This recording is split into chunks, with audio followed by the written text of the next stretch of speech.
All right, we ready? What's up, everybody? I am Herschel Fruin, and this is the from High School Top 200. This is Top 200 podcast.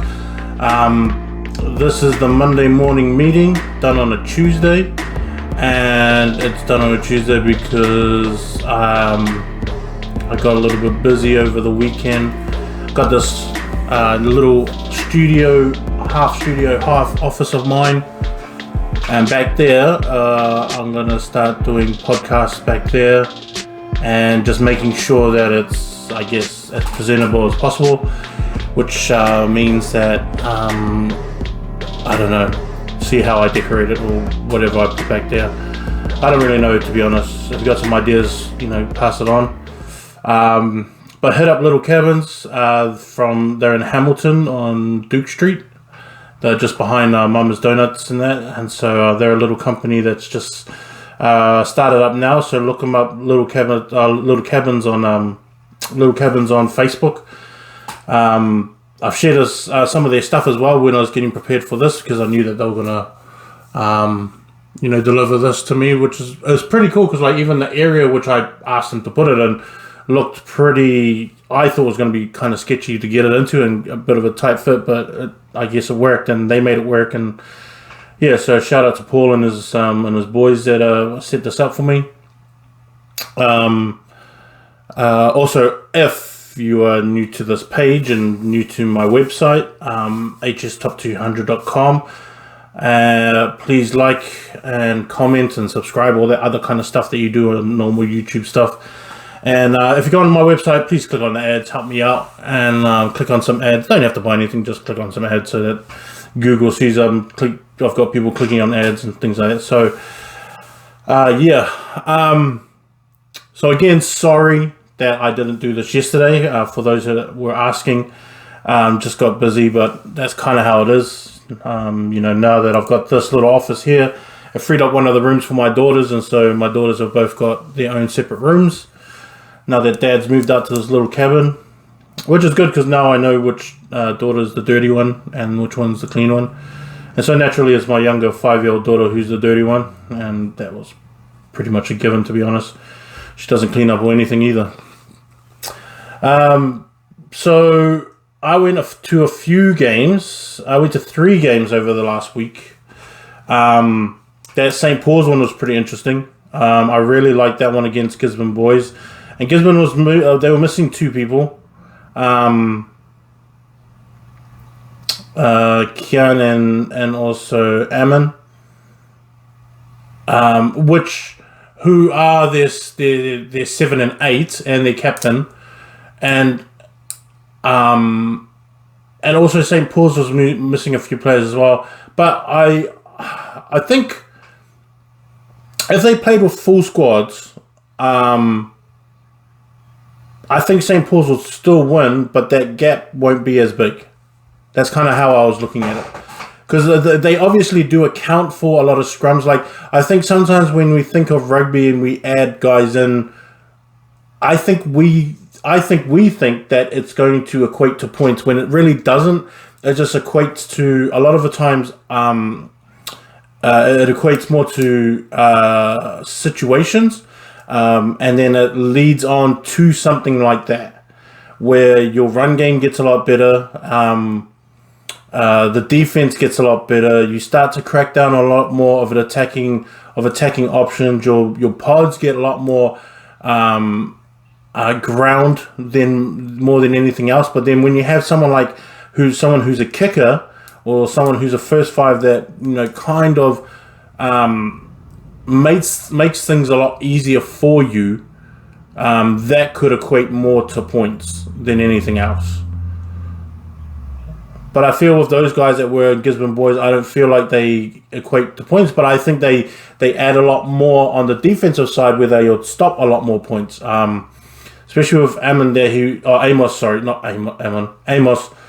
when he is on defense, there's not a lot more guys that will be breaking the line a lot more if he's around, especially in that game. I feel like he shuts down a lot of stuff like that. So he may take away 2 tries, something like that. You know, he may take away stuff like that or he'll lengthen the time someone has with the ball. Whereas if a team scored with the ball in something like 8 phases, and then, you know, it took them like 3 minutes within that 8 phases, he will extend that and make it longer, which cuts down extra points, things like that. And so that's what I think someone like Amos Account, that's what they would bring to that team if they were there. And so like I kind of looked at it like that, whereas I knew that I still think St. Paul's will win. I just think that when it comes down to it, that the score, the winning side of it won't change, but the score just won't be as so breakout as 43-7. That's something I reckon won't be there. The other one I went to, on that same day on Tuesday, Christ, they put up a massive score too. And I like Christ College, what they're doing. I like they've got 4 wins right now. The 2 main ones would be St. Thomas and Timaru, which they convincingly, like 18 points wins over both of those teams, kind of margins. And then they play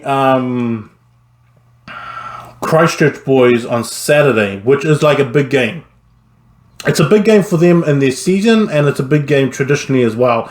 And I don't know if that's a TV game. I think it might be. Usually it's a TV game.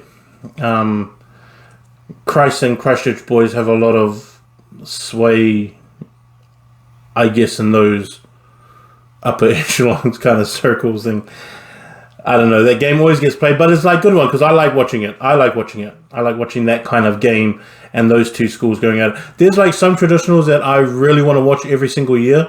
St. Kitts and Sacred Heart is one that I want to watch every year. Hamilton and Rotorua Boys is another one I like to watch every year. Town and Silverstream is another one I really like watching every year. Southland Otago Boys is another one I like watching every year. And that Christ and Christchurch Boys is another one I like watching every year as well. Oh, and then the Pulse and Banner one, and also I like the Napier and Hastings ones. The Napier and Hastings ones is like always good because I know that all those boys know each other and they grew up pretty much together, playing against each other and playing with each other. So like I like that kind of thing. So, but that game is one of the games that I really like watching, and so I hope it is on this week. But that is in terms of like being a legitimate side, Christchurch coming off a loss, and then Christ's having good wins against Timaru and St. Thomas, who Christchurch Boys almost lost to. I have a feeling that Christ College really might be up for this one, and Christchurch Boys could go 2 weeks in a row with losses. That's not my prediction. I'm just thinking that's the scenario that could happen. But that game was really good. That St. Andrews and Christchurch Boys one was really good. And so in terms of those two, my rankings didn't change because I had St. Andrews at 11 and Christchurch Boys at 12, which is pretty much how the game reflected anyway. And St. Andrews are lucky to get out of that. And they've really got to... they have really got to play that full game,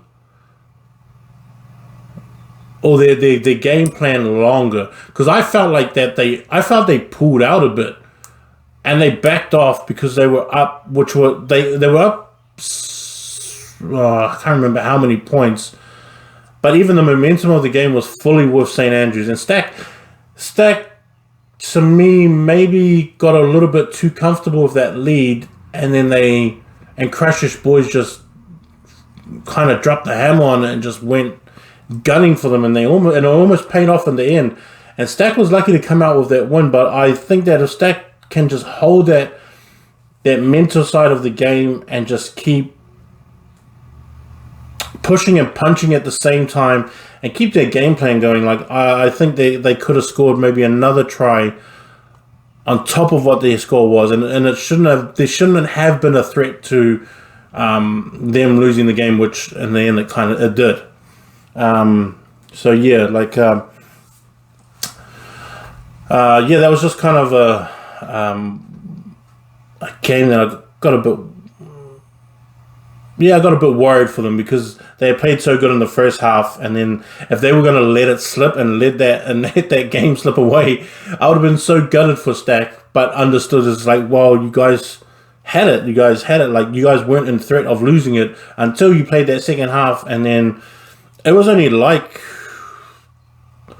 10 minutes into that second half that I started to feel like, man, are these guys are they already at the 75-minute mark or the 70-minute mark where they're just like, we've got this already?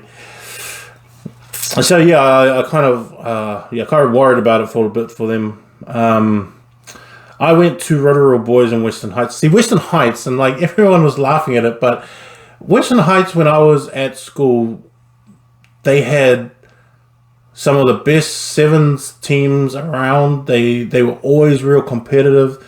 Always had, and I don't know what the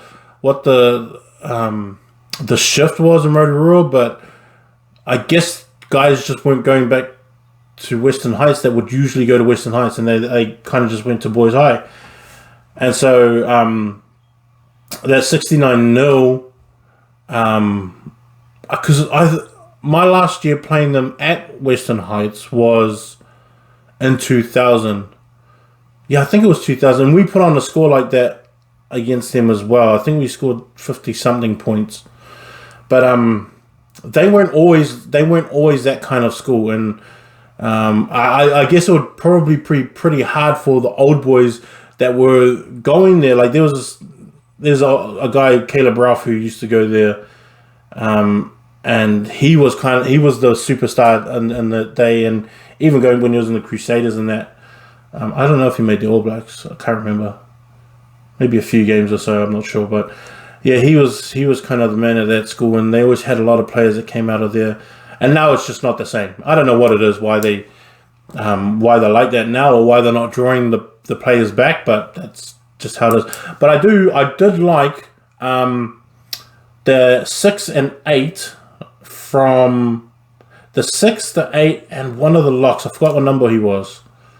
I think it might have been number 5. I've got to check the pictures, but yeah, the number 6 and number 8 I thought were really, really good players, and they would be able to hang in a bigger side. They would be great for. I actually think that if they went to Rotorua Boys, I think that they would make it. Maybe on the bench, maybe start, I guess, but I think that would be a good place for them right there. Definitely if they went to a CNI school, they would be starting at some of those schools. And yeah, those kind of players, I don't know, they just need better rugby. That's what I reckon. It's not that they're off, they just don't have competitive rugby every single week. And that's kind of like the argument that I have with people sometimes. It's like, why don't you pick a guy from a smaller school? It's not that he's not good, it's just that he doesn't play week to week really good rugby, so he's not getting, most of the time they're not getting better. That's kind of the honest truth of it, is that they're not getting better. And then you can tell, and I say this all the time to people, I was like, you can tell, I can look at a rep team, especially when it comes to like under 18s, like Chiefs and Blues and the Hurricanes, and that, I could look at it and go and pick out which guys are the ones that are from country schools or smaller schools or area schools, because they're always just like that little step behind because they haven't picked up the pace yet. And that's always kind of how it is. They're always the ones that everyone's kind of yelling at to get into their pods and get into their positions, and because most of those boys are always used to doing everything on their team, that really they don't have a solid role that they play all the time. They usually do everything. And so when it comes to a team like the Reps where they don't have to do everything, they kind of have to relearn their position and be like, oh shoot, I can't do that anymore because I don't have to, because I do have players here that can do that stuff. And then they just get mixed up sometimes, and it just takes them like a few, it takes them like a week or so in trainings and stuff like, just to get used to it and stuff like that. And so that's kind of how it is. And those kind of boys, the 6 and the 8 and one of the locks that I really liked, that was kind of like their position. Like I think if they went to CNI school, like if they went to somewhere like Wanganui Collegiate or St. Peter's, Cambridge or Lindisfarne, someone like that, it would just take them a little while to find that pace that everybody else plays at, and then picking that up week to week to week of all the hard games that they have to play. But I wasn't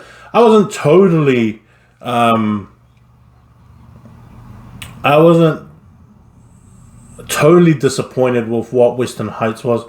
The worst thing that to me is like when I go to games, right? If you run out on the field and then you start cracking jokes just before the kickoff and you're laughing off your teammates, that to me is a great sign that you're pretty much going to lose this match and you're not that serious coming to the game.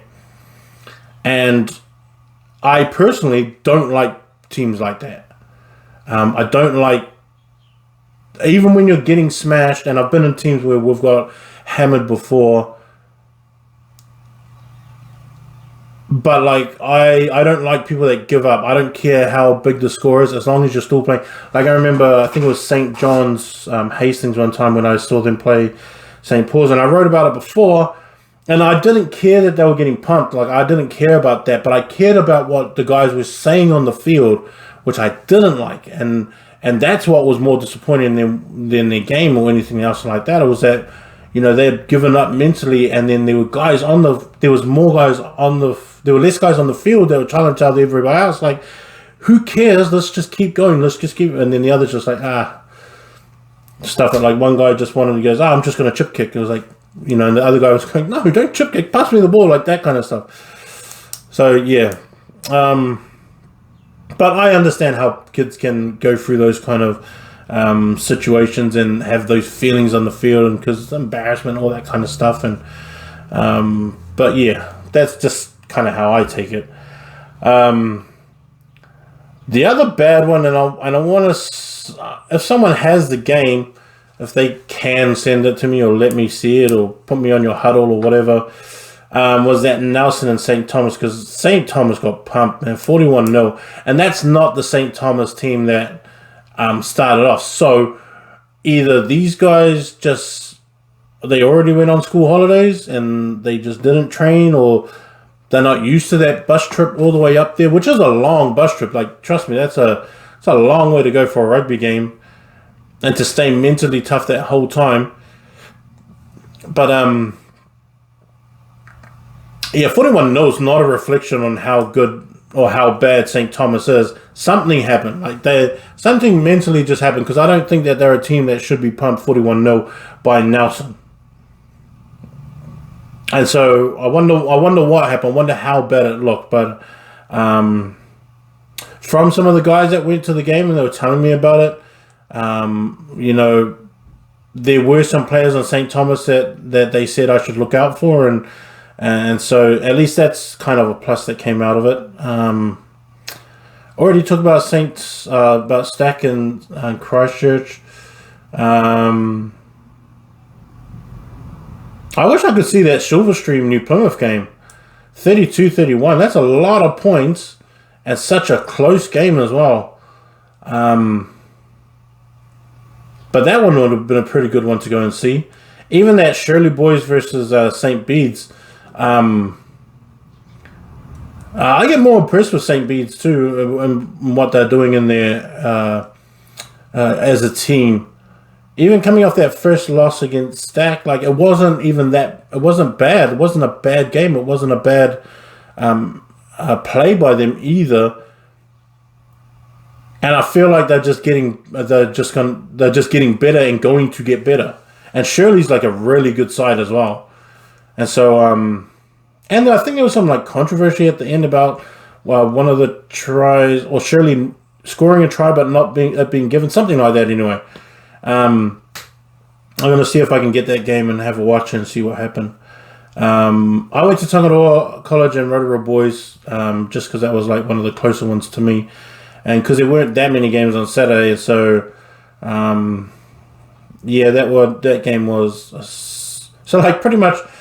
Rotorua Boys scored 130 something points in 2 games in the space of 3 days and conceded no points, which is massive. That's a lot of tries. And Rotorua looking good too. And remember, Rotorua is a young team. They're not actually an older team. They don't have a lot of solid year 13s in that team that were there from last year. I mean, a lot of the guys,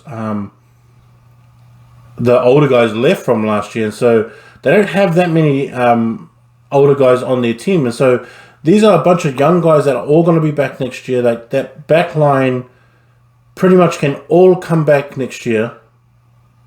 Maybe one or two that can't, but everybody else is going to be back. And so that's kind of like a pretty big thing as well, is just like seeing the amount of talent that they're going to have coming back. Even in the forwards as well, they've got a bunch of guys that can come back too. And so I'm going to be pretty interested to see how they go in throughout this year, and then see how much they get better on as the year goes on.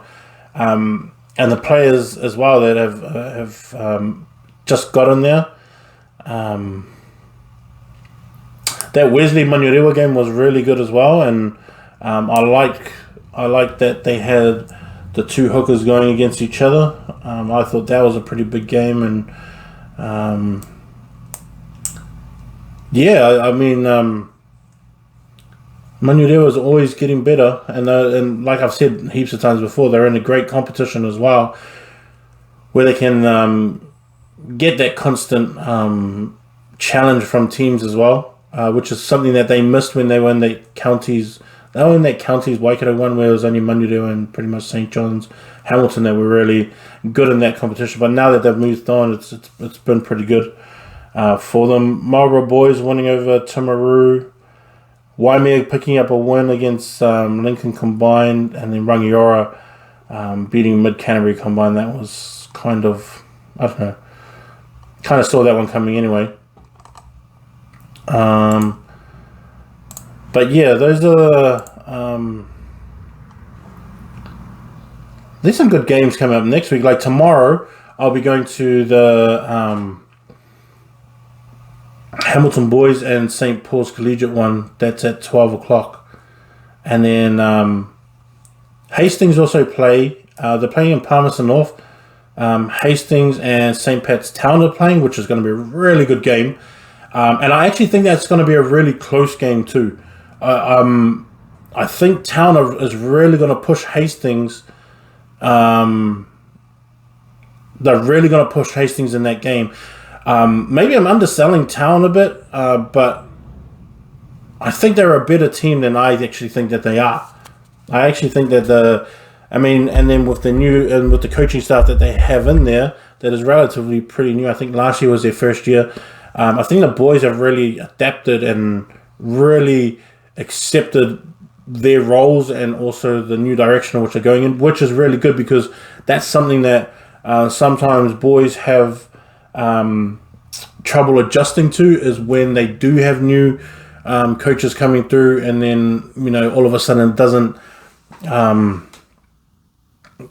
They just don't get comfortable with their new roles. So it looks like everything's going well. Rathgill College, first 15 play Hastings Boys, second 15. And Hastings Boys, second 15 is a really good young side who are only just going to jump into first 15 next year pretty much. Well, there's going to be a mix of them, because even Hastings Boys first 15 is kind of young as well. They're just going to fill in the spots really, and they would just stay good, because that's really what Hastings Boys is doing right now with the operation that they've got going on with their rugby program. They've just got so much talent in there, and then they just make it work with the talent that they've got there. And they're going to give Rathgill a good go. And I was talking to someone last night, and I've had this discussion before, especially with some players. And it is hard for me. Like, I don't like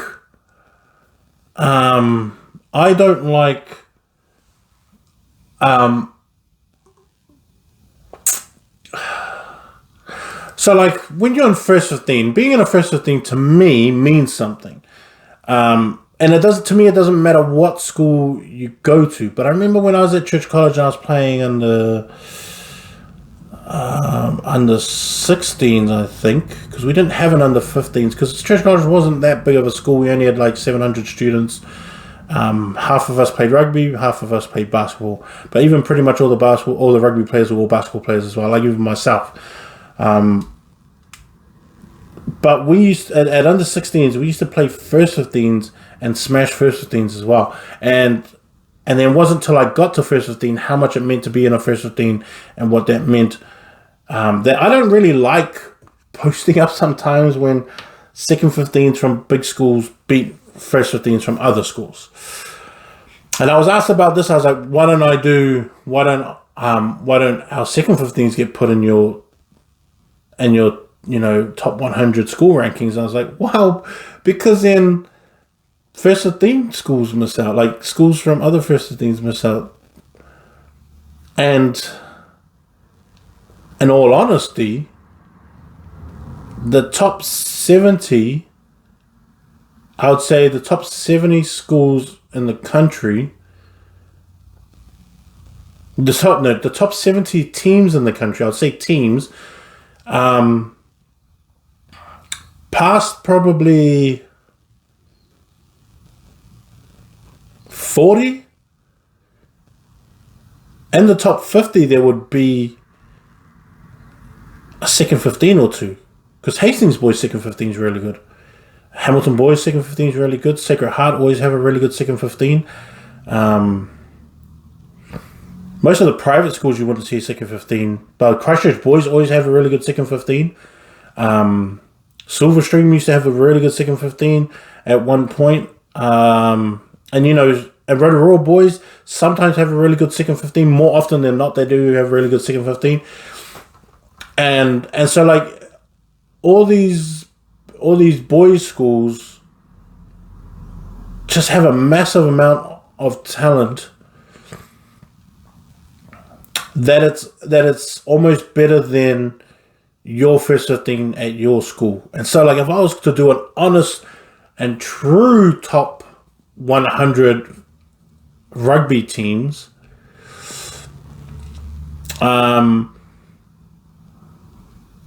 yeah, there would be a bunch of second 15s in there. I'd say at least 20.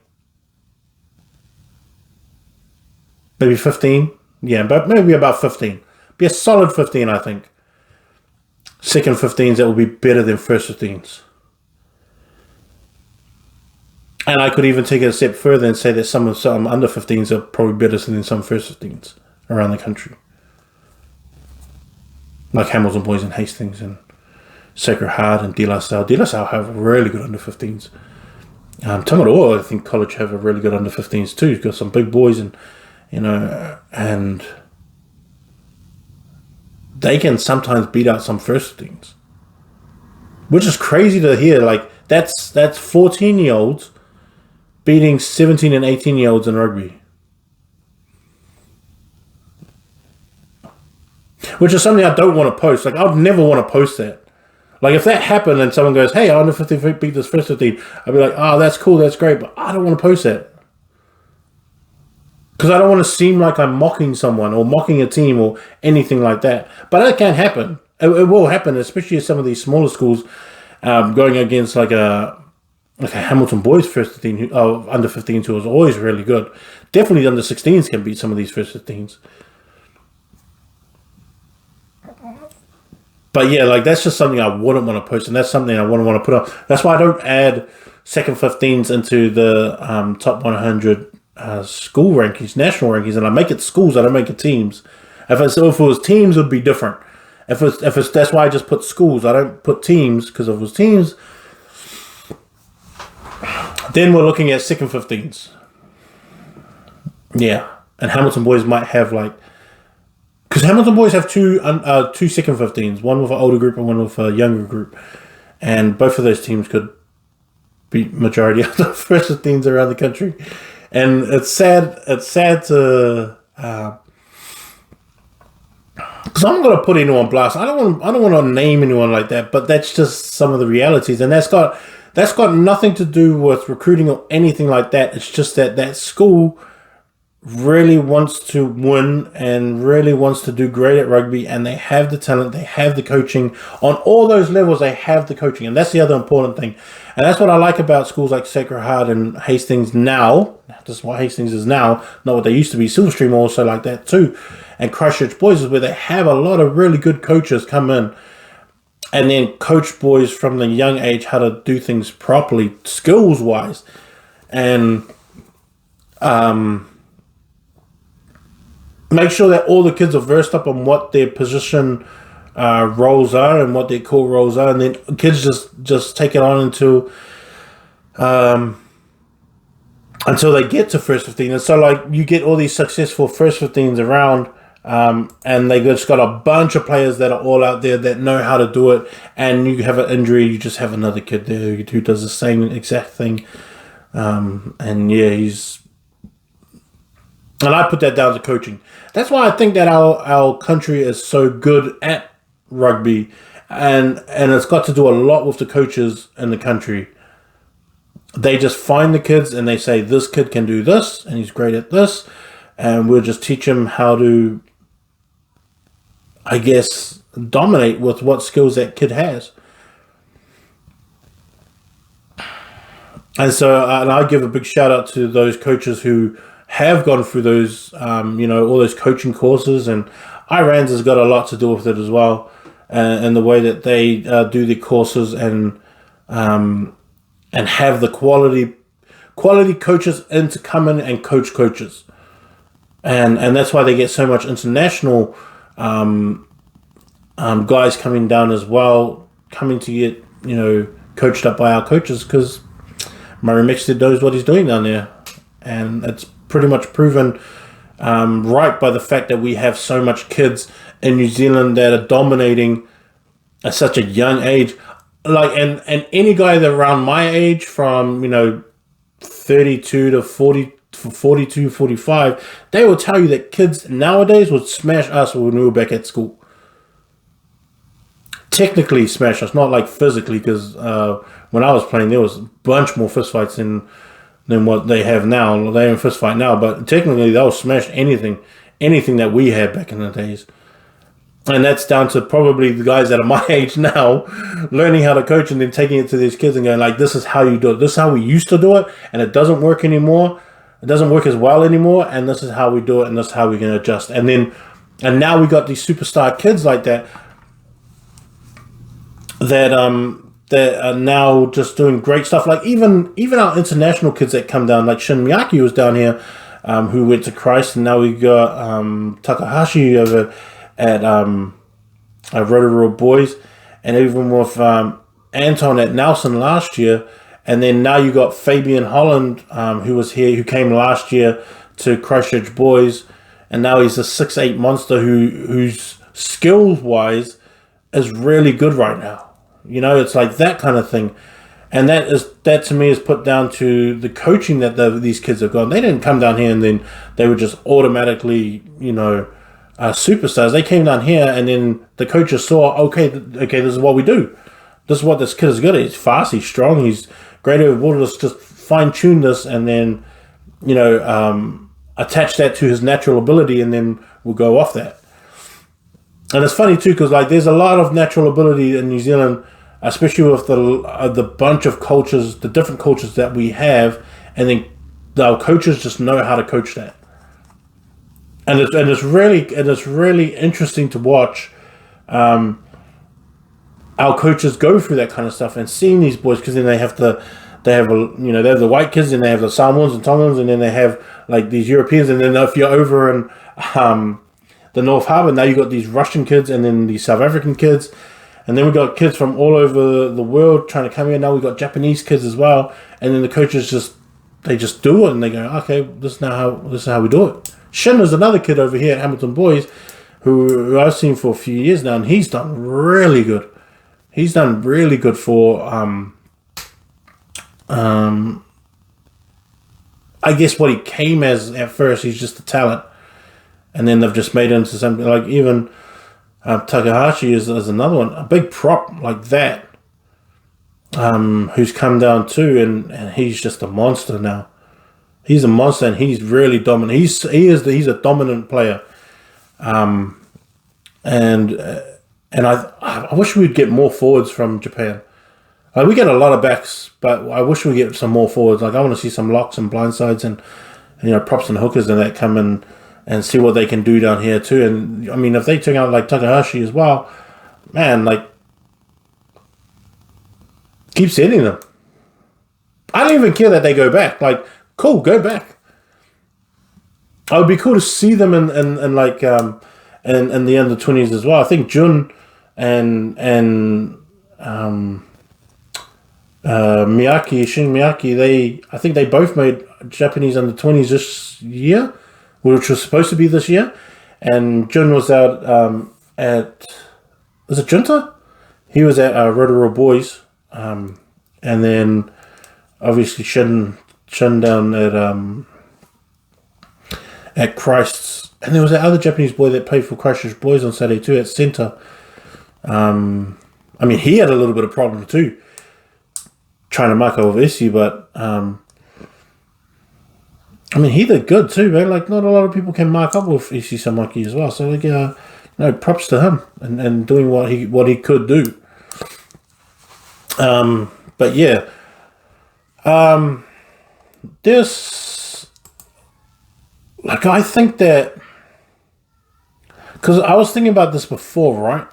I was thinking about the fact that we don't, like, if we have a New Zealand secondary schools, and I think we should still pick one. I think we should still pick a New Zealand secondary schools. I also think we should pick Samoan Barbarians, a Tongan Barbarians, maybe a Fijian one. I'm not sure if we'll have enough players for a Fijian pick team, but maybe have a Fijian team and a Māori team, and have like a Harlequins team or something like that, and have them play like an international round of rugby kind of thing. I mean, Junior takes the Samoan Barbarian sevens all the time. I'm sure he could do that again. Even, who was it? Tony Alatini was the other one, I think it is, that takes the Tongan ones. I think Mike Legg, who used to be over at Liston, and he does the under-20s for Fiji. I'm sure he could pick up some squads. And man, like, I would 100% help, even in terms of like, if these guys, obviously they won't know where all the talent is or who is who or what nationality, but I'll definitely help with something like that. And just chunk out a whole bunch of names of Samoans and Tongans and Fijians and that, and Māoris, and find players for these teams to play, just so that these boys all have like a chance to play for New Zealand secondary schools and still get selected, even though there's not going to be games. But if we could do this and have some kind of games, because we have enough Samoans and Tongans to be really competitive, even if some of them get picked in the New Zealand secondary schools, that's fine. And then all the other ones that don't make it, you can put them in these teams, even with the Māori team and some of those that get picked into the New Zealand secondary schools, that's fine. You still have that mixture of all these guys, but just to give these guys games and at least make this somewhat of like a under-20s or under-19s Jock Hobbs kind of a trial for all these players that are going to be going around the country getting signed with different provinces, and just have it as like a scouting match or something. Just have it something like that. Because we have so much talent here that we can put together 4 or 5 different really good teams. You know, like, I don't understand why they can't just do something like that and just give the New Zealand secondary school guys that chance to put on that uniform, to tick that off their board of accomplishments, and then actually wear that jersey. I mean, like, for Tirama and Allen, who already played New Zealand secondary schools last year, and even for like Halafihi as well, who got injured and wasn't able to play New Zealand secondary schools last year, give them the chance to actually put on the uniform. Now, you know, that's kind of how I see it as well, where, you know, even though he is Tongan from Tonga, like, there's like still I was sure he would want that opportunity to play New Zealand secondary schools, or else he would have just said no last year, or something like that. And so I just actually, if I do it, okay, I'm gonna do it then. I will put out my teams of who I think will make New Zealand secondary schools this year, just the guys that I think now, and then I will do a Samoan. I know I can do a Samoan and Tongan team. I can probably do a Fijian team, maybe. Yeah, I could probably get a solid 15. Just thinking off the top of my head, I think I could get a solid 15. And I could pick like a Māori team easy, and I could pick like a solid Harlequins team, which is like pretty much all the white kids kind of thing. And just to have games like, and just to put on games like that.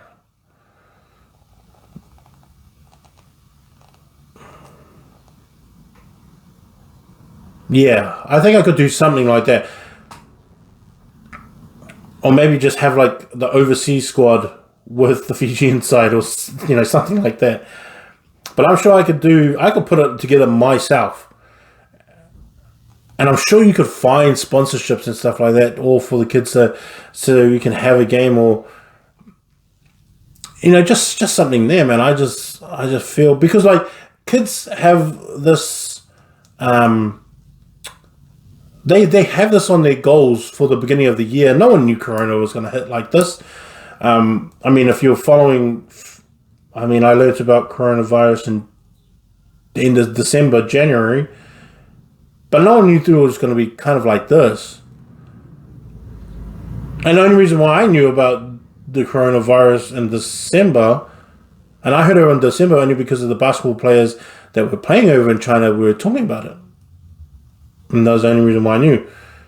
But no one knew it was going to be like this effective. And so all these kids' goals are all changed now, or like, or they might not be able to achieve their goals because they can't get selected now, things like that.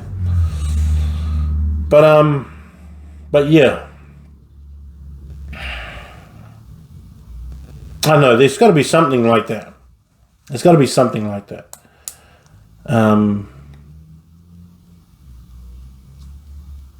Yeah, I just feel like, and plus there'll be really good games. Like there'll be really good games to go and watch. Really good games to go and see, all these, just so much talent, because, and I wouldn't pick a New Zealand Barbarians side, I don't think. If they were going to do a structure like that, I don't know if I would pick a New Zealand Barbarian side. Or maybe make that New Zealand Barbarian side all the rest, along with the Japanese, because like, guys like Takahashi, I'd definitely 100% choosing a team, because he's one of the best, props in the country right now. So why wouldn't you? You know what I mean? And so, yeah. So especially like someone like Fabian Holland, like he's one of the better locks in the country too. Especially when you're standing next to someone like Jamie Hanna, who to me is definitely one of the best locks, and the reason why he's in my top 10. And like I think him and Allen would be, I would confidently say that they would probably be two of our best locks.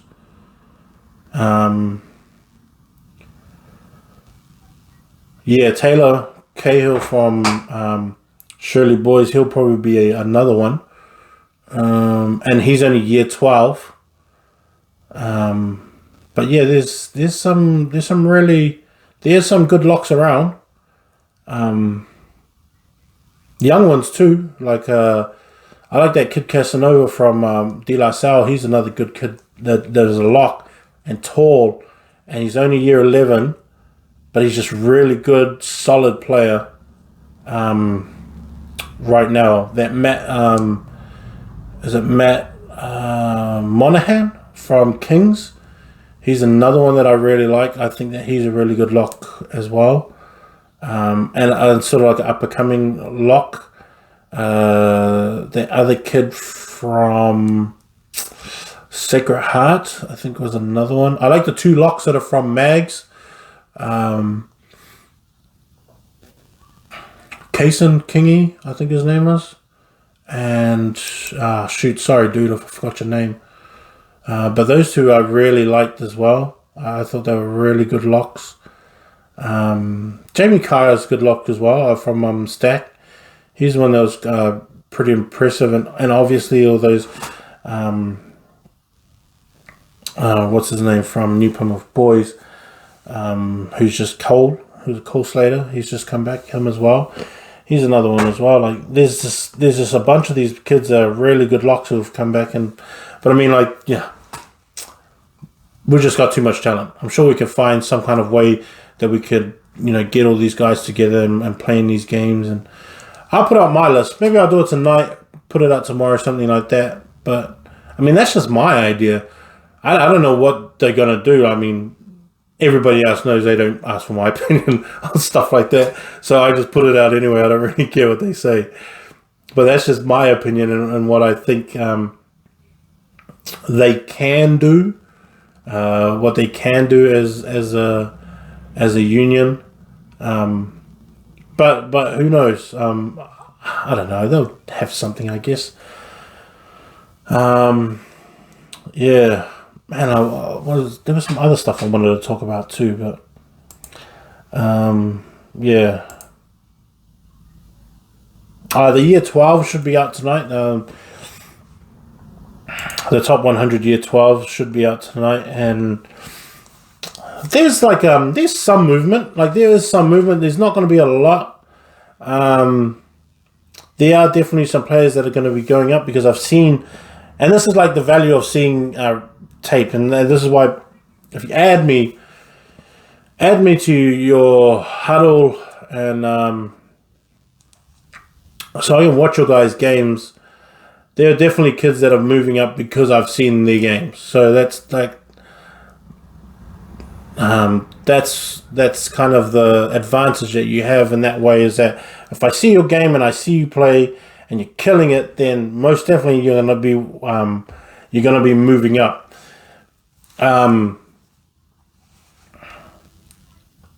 Because I think because there's so much talent out there, it's hard sometimes to keep everyone in mind if I don't see them play. And then whenever I go through the rankings, and I always make sure I reach out to the people if I haven't seen them, or I ask parents or kids. Sometimes kids just send me cell phone footage of stuff and of their players because they know that their mate is good and they just want him to be represented right, and then they send me their stuff, which is great because like sometimes I see like a 4-minute clip of their mate just making 3 or 4 plays, and then I just look at them and be like, oh cool, yeah, that is quite good, and and it makes an impression on me as well. And I understand that you have to watch the full game, it's easy to make a highlights, but if that's what I'm seeing, then why not take that into account? And so I kind of take everything into account that I see. But yeah, there's definitely some kids that I like. Definitely some kids that will be moving up. And it's sad too because I hear some kids that could be out for the whole year. And these are some of the top players as well within the top 50 of the year 12s. And so that's kind of sad to always hear, especially within this kind of time, that if you got an injury for 4 weeks, your season is pretty much done. And that's a sad reality and sad, point, because of just as how this whole year is turning out. It's just so bad. And so kids try and stay as healthy as possible in terms of being on the field, so that you can stay on the field for as long as well, because we only got a short season.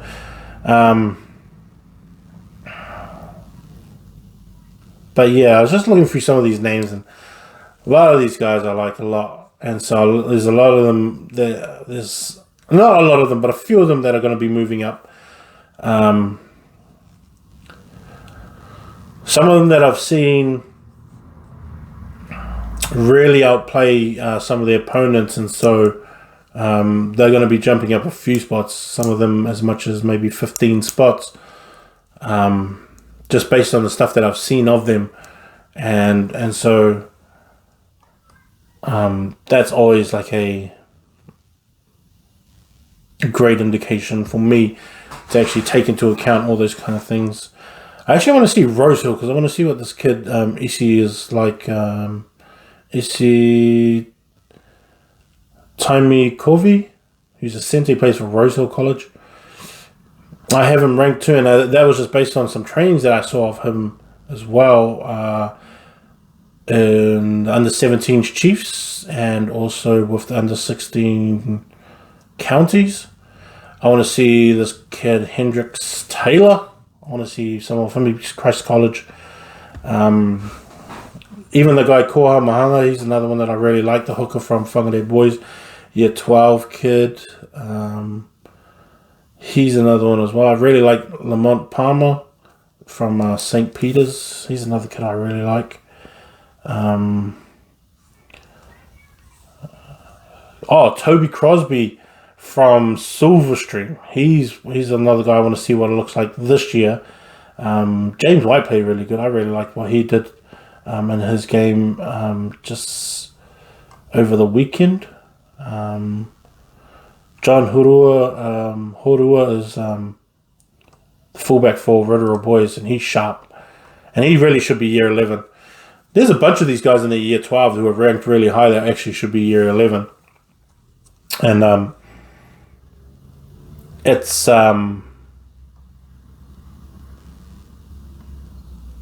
funny to see how dominant they are too. Andrew Smith was really dominant from St. Peter's, Cambridge, and he's only supposed to be year 11 as well.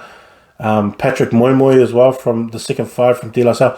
Oh, let me know how I heard he got injured last week. Oh no, the week before, the last week of school. I heard he got injured too, and I hope he's all right and he's back. It's not too bad. But yeah, he's another kid that should be year 11. Anudu Painga Morgan, he should be year 11 as well. He's a good player too. St. Paul's Collegiate, he's another good player as well. But yeah, there's all these kids, man. Like, it's funny to see how dominant they are, even if they're a year younger. But yeah, if I was to make a year 12 team, man, that team will be a killer right now. And it's funny too, because like I've been looking at there's some I guess matchups that position matchups that I've been looking at, like Cooper Flanders and Will Stoddard is kind of a matchup that I've been looking at. So Cooper Flanders is the number 8 from Hastings Boys, and his match, if he had a matchup against Will Stoddard from St. Andrews, that would be a really interesting one to watch, and how these two would go at each other. Because Cooper Flanders used to be a first five, second five for Hastings Boys, and then in year 11, which was last year, he got put into number 8, and he just flourished, man. Like, it was just so good just to see him just adapt to that role. But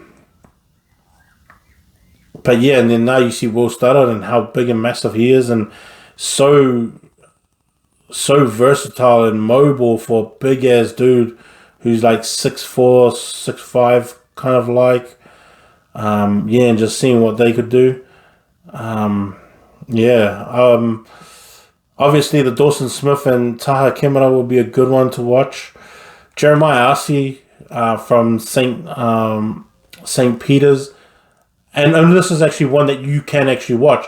So if you go to St. Peter's versus Mags, Tama Anderson and Jeremiah Asi would probably go against each other as year 12s, both being fullbacks.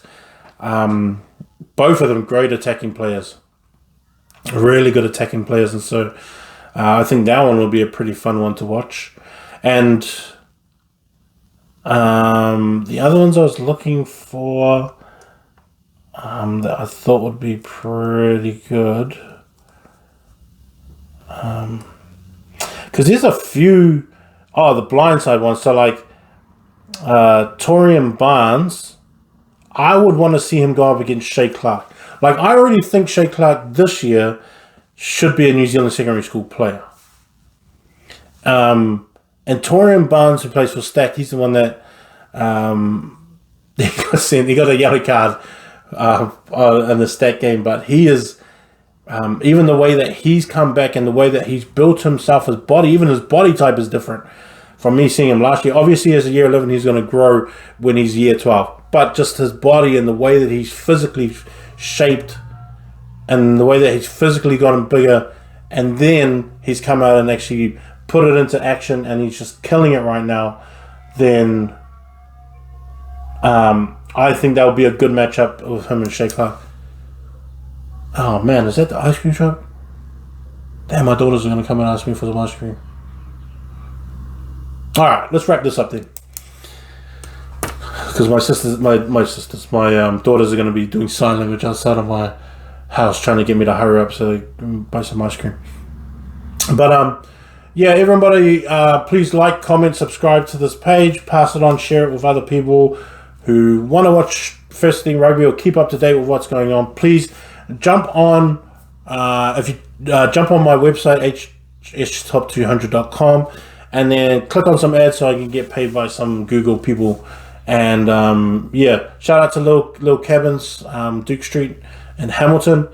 Go to them and have a look into their stuff. And I've got this little thing here, which I'm gonna do up on that side. I'll be doing it up on that side, and then I'll try and get some guests in as well. And I mean, like, I'm not just a rugby person. I don't like just rugby, so I'll be doing. There'll be some podcasts that I'll be doing specifically for rugby and having rugby players or sports players come in, and then there's others that I just want to talk about, like music and astronomy and, you know, just anything else, maybe some politics stuff, and I'll get some people in here that are interested in that stuff. And trust me, we're not going to be professionals. We're just going to just talk and have a conversation and see what comes out. Not going to be factual. A lot of it probably won't be. It'll just be a bunch of mansplaining stuff or whoever's in here. But yeah, maybe I'll try and get some hip hop, because I love hip hop. I love music and hip hop and R&B. Man, I miss R&B. I need some good music and R&B. Anyways, this is Herschel from High School Top 200. Peace.